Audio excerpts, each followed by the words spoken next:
Assalamualaikum warahmatullahi wabarakatuh. Baik, hari ini kita akan mempelajari mengenai anggaran kas di dalam mata kuliah anggaran perusahaan. Setelah sebelumnya kita membahas mengenai anggaran bahan baku, nah sekarang kita akan lanjutkan mengenai anggaran kas. Yap, anggaran kas. Sorry, ini suaranya mungkin agak bindeng karena emang masih sakit. Ya, kas itu sebetulnya adalah dana yang dimiliki oleh perusahaan, yang disimpan di perusahaan untuk kegiatan yang sifatnya butuh waktu segera. Nah, itulah juga alasannya kenapa kas tergolong dalam aktiva lancar di akuntansi. Karena dia tergolong sebagai aktiva yang paling mudah untuk dilakukan transaksi. Nah, sekarang kenapa pentingnya kita menganggarkan kas?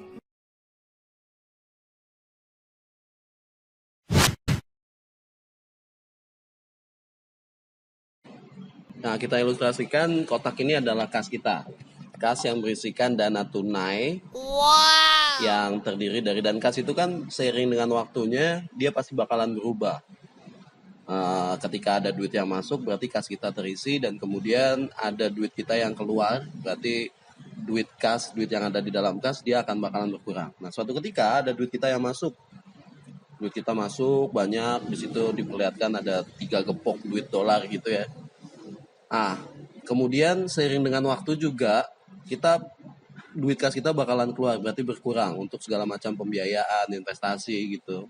Dan kalau kita nggak rencanakan ya, walaupun kita punya pemasukan yang berarti mengisi duit kas kita, tapi kita tidak sadari bahwa mungkin saja terjadi banyak pengeluaran pada suatu periode, dan pada akhirnya lama-kelamaan duit kas kita akan habis. Dan akibatnya apa? Dan akibatnya kita tidak bisa membiayai lagi buat keperluan operasional perusahaan. Dan berarti kita terjadi masalah kekurangan dana kas. Berarti kalau begitu uang kas kita harus lebih, harus banyak. Enggak juga. Kalau kita ilustrasikan terlalu banyak duit yang masuk dan kita simpan duit tersebut di perusahaan berupa uang kas, kita simpan terlalu banyak dan pengeluaran yang terjadi itu sedikit, berarti ini kebalikannya dari kondisi yang sebelumnya. Akhirnya duit kita terlalu banyak menumpuk di kas, kita tidak bisa memanfaatkan yang disebut dengan opportunity cost. Apa itu opportunity cost? Kita tidak bisa memanfaatkan duit yang harusnya bisa kita simpan di deposito berarti tabungan, dan akhirnya kita bisa mendapatkan pendapatan bunga. Tapi karena kita lebih memilih untuk menyimpannya berupa kas di perusahaan, akhirnya kita kehilangan yang namanya opportunity cost. Kita tidak bisa mendapatkan pendapatan bunga.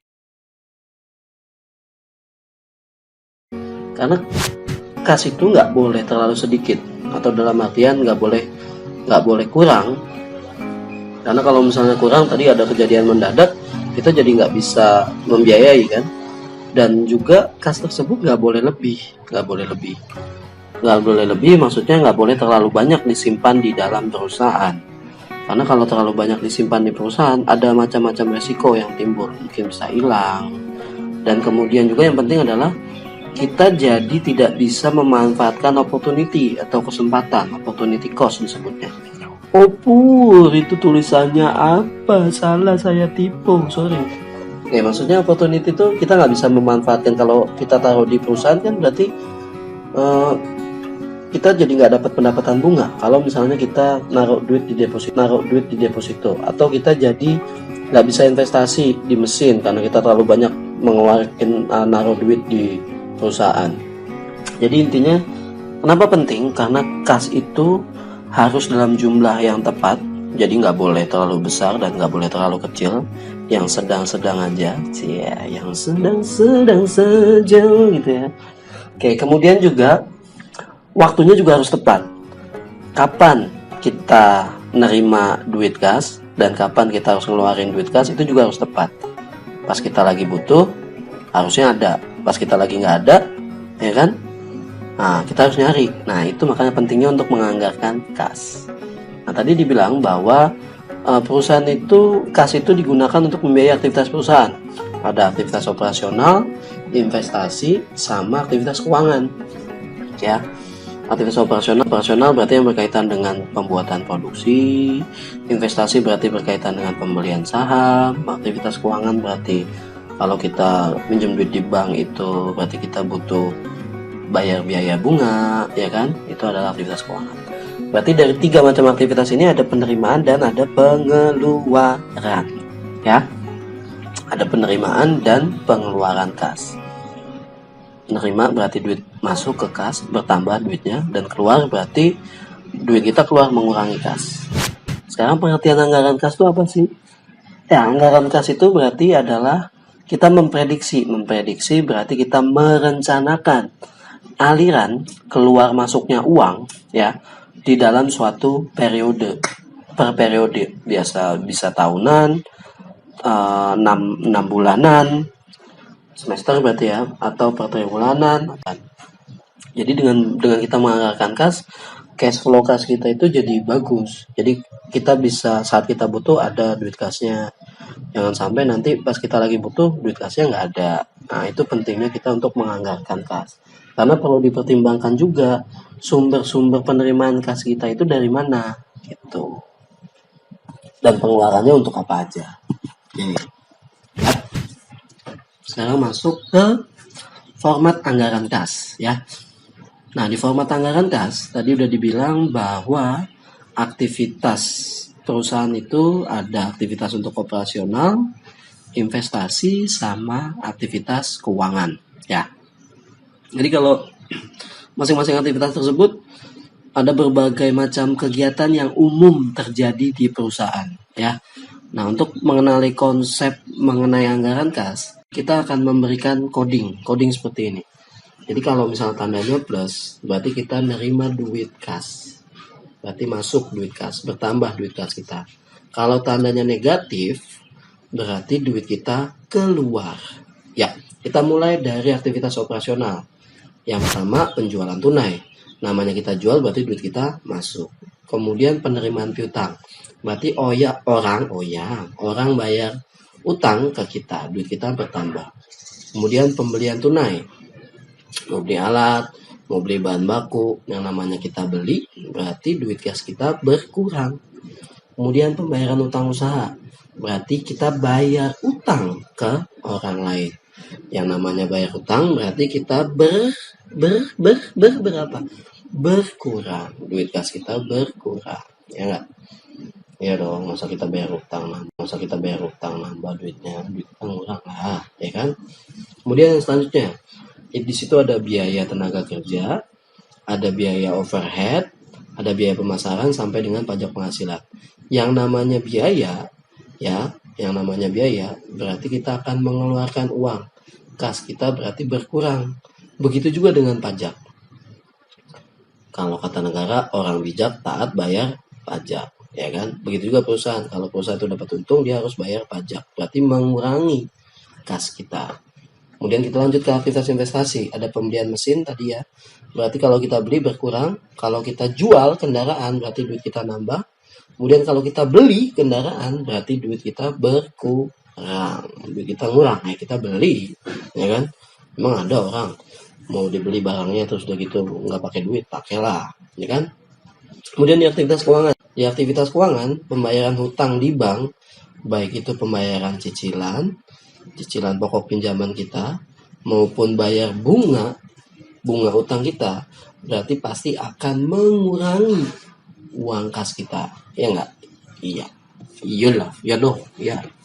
Nah, kredit bank nih. Nah, ini perlu kalian perhatikan bahwa kredit bank yang di sini dimaksud adalah ketika kredit bank berarti bank memberikan pinjaman ke kita. Berarti memberikan pinjaman ke kita, duit kas kita bertambah, ya. Nah, sekarang kita masuk ke ilustrasi kasus anggaran kas. Supaya kalian paham aplikasi anggaran kas ini di dalam dunia nyatanya.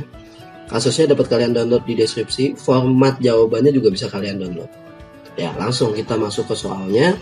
Jadi Anda diminta untuk membuat anggaran kas selama 6 bulan pertama di tahun 2009. Januari sampai dengan Juni. Januari, Februari, Maret, April, Mei, Juni. berarti 6 bulan, ya kan? Selama 6 bulan, ya. Jadi kita akan membuat anggaran kas selama 6 bulan, berarti per semester dari bulan Januari sampai dengan bulan Juni, ya, per semester 6 bulan.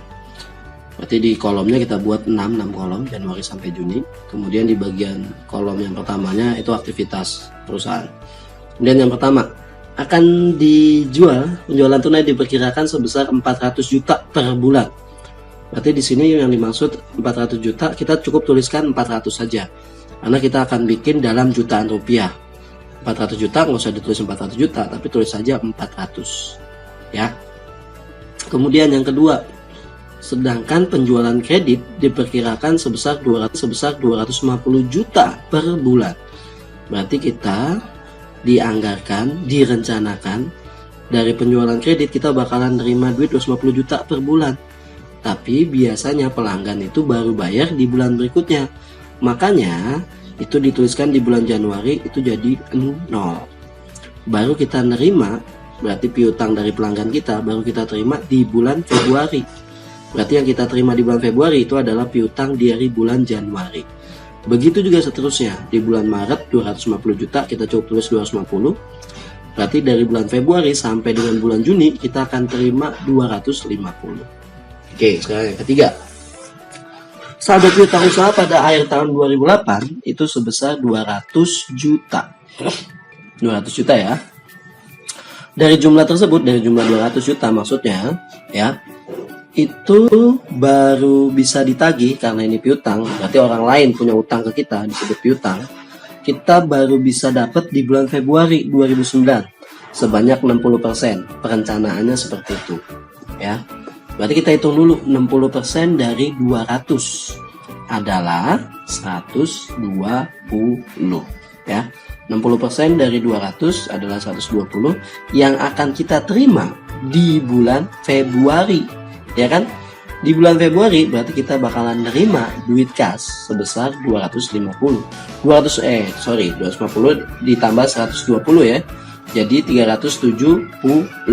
Berarti kita berubah penerimaan piutang kita bukan lagi 250 di bulan Februari, tapi jadi 370. Kemudian sisanya berarti tinggal 40% kan? 40% dari 200 adalah 80. Sebelumnya kita punya piutang di bulan Maret 250. Ya kan? Tapi karena diperkirakan akan ada orang yang bayar piutang 40%-nya, berarti 250 tambah 80 menjadi 330. Seperti itu. Lanjut ke nomor 4. Saldo kas di akhir bulan Desember 2008. Karena 2008 berarti itu adalah saldo kas di tahun yang lalu. Di tahun yang lalu saldo kasnya itu adalah 840 juta. Berarti karena kita dalam jutaan, kita cukup tulis 840.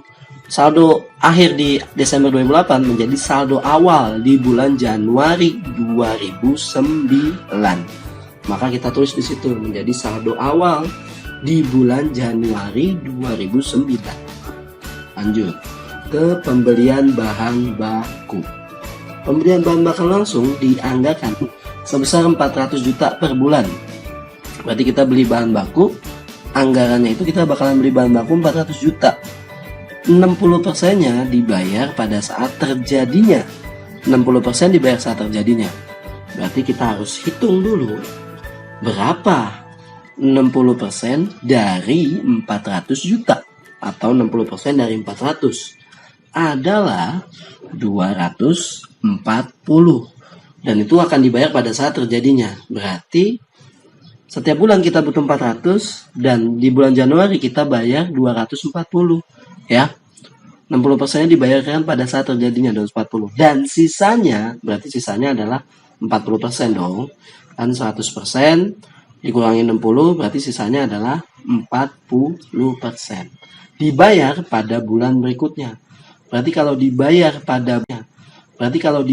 pada bulan berikutnya yang muncul adalah hutang usaha, pembayaran hutang usaha. 40% dari 400 adalah 160. Maka di bulan Januari dibayar pada bulan berikutnya. Berarti yang kita pakai di bulan Januari, kita bayarkan di bulan Januari 240, yang dibayarkan di bulan Februari dari pembelian bahan baku kita di bulan Januari adalah 160. Begitu seterusnya sampai dengan bulan Juni. Seperti itu. Masuk ke transaksi yang nomor 6. Di akhir tahun 2008, diperkirakan perusahaan masih memiliki utang. Berarti kita punya utang usaha sama orang lain sebesar 400 juta. Sebesar 255 juta akan dibayar pada bulan. Dan kan punya awalnya, ya nggak, pembayaran utang usahanya adalah 160 juta. Ya. Kemudian tapi ternyata diperkirakan di akhir tahun 2008 kita masih punya utang 400 juta rupiah. Ya. Nah, di mana kita mau bayar nih utang kita ke orang lain? Utang itu harus dibayar. Iya. Nah, kita mau bayar tapi nggak langsung 400 juta. Kita mau bayarnya bertahap. Pertama di bulan Januari sebesar 225 juta. Maka di bulan Januari di situ kita tulis min 225.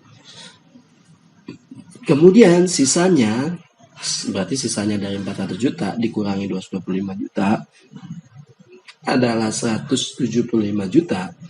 Kita akan membayarnya di bulan Februari. Nah, kan di bulan Februari tadi udah ada hutang kita 160, ya kan? Ditambah dengan 175 yang sekarang. Maka hutang kita di bulan Februari min 160 ditambah min 175 menjadi min 335. Jadi seperti itu ya penjelasannya. Jadi utang kita bukan lagi di bulan Februari, kita harus bayar utang bukan lagi 160 tapi 335. Karena ditambah dengan pembayaran hutang kita sama orang lain sebesar 175 juta.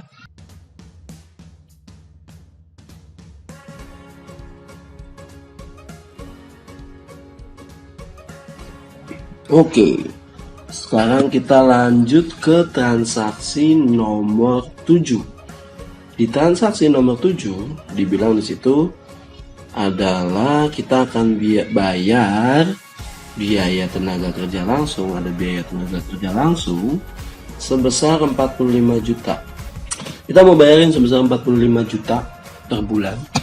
Berarti untuk biaya tenaga kerja itu dari bulan Januari sampai dengan bulan Juni itu akan terjadi pengeluaran kas sebesar 45 juta. Seperti itu. Kemudian sekarang masuk ke biaya overhead pabrik.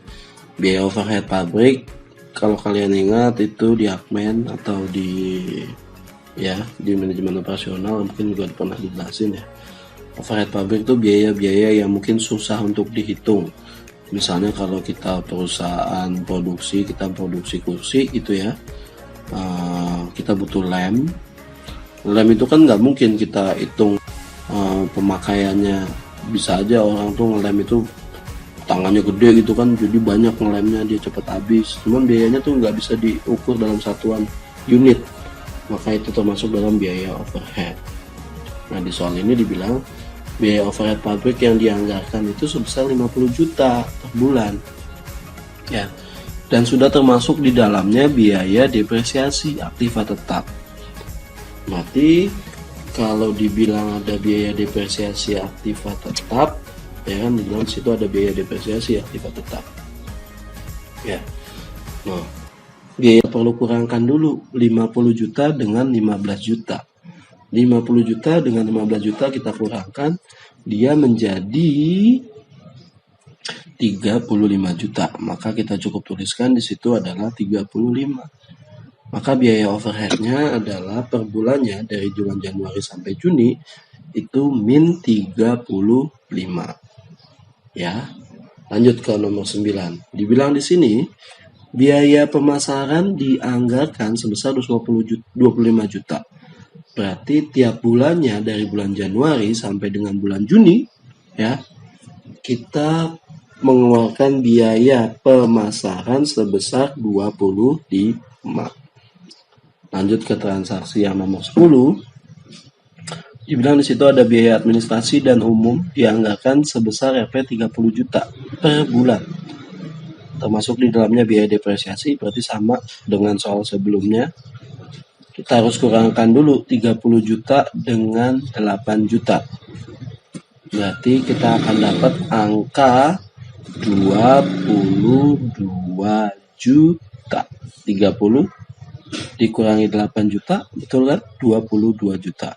Nah, berarti untuk biaya administrasi dan umum dari bulan Januari sampai dengan bulan Juni, kita akan kurangkan sebesar 22. Ya, 30 kurang 8 adalah 22. Ya, seperti itu. Kalian bisa tuliskan di kolom, di baris biaya administrasi dan umum. Kemudian lanjut ke soal nomor 11. Soal nomor 11 dibilang seperti ini.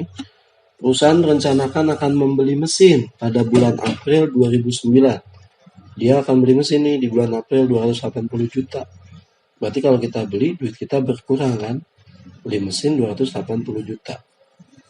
Dan beli mesin lagi di bulan September 2009. Ini maksudnya ditulisnya ya. Sorry, tipe. Sebesar Rp 400 juta.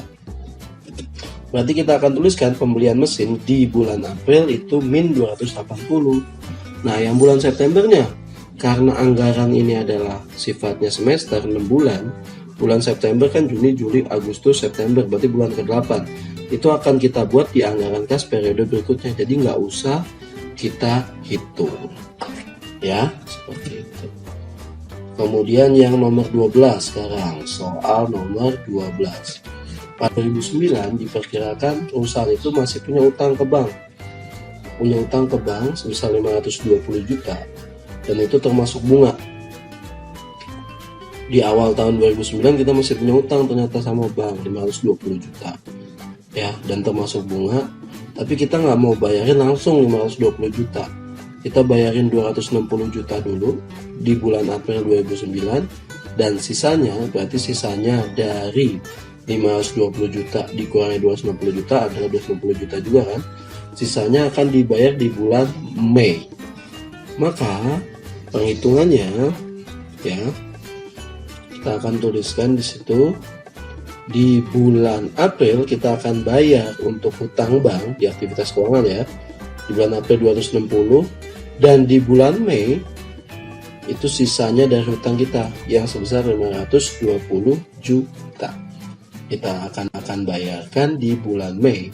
Berarti kita akan bayarkan hutang bank kita di bulan April dan bulan Mei 2009. Masing-masing sebesar 260 juta. Ya. Oke, kurang lebihnya seperti itu pola pengerjaannya. Nah, selanjutnya coba kalian kerjakan sendiri soal-soal selanjutnya ya. Coba ngetes pemahaman kalian udah paham belum sih ini? Mana yang nambahin, mana yang ngurangin ya. Jadi kalian kerjain sendiri, kemudian kalau udah selesai kalian foto, kasih nama, kirim ke alamat email saya. Oke, thank you.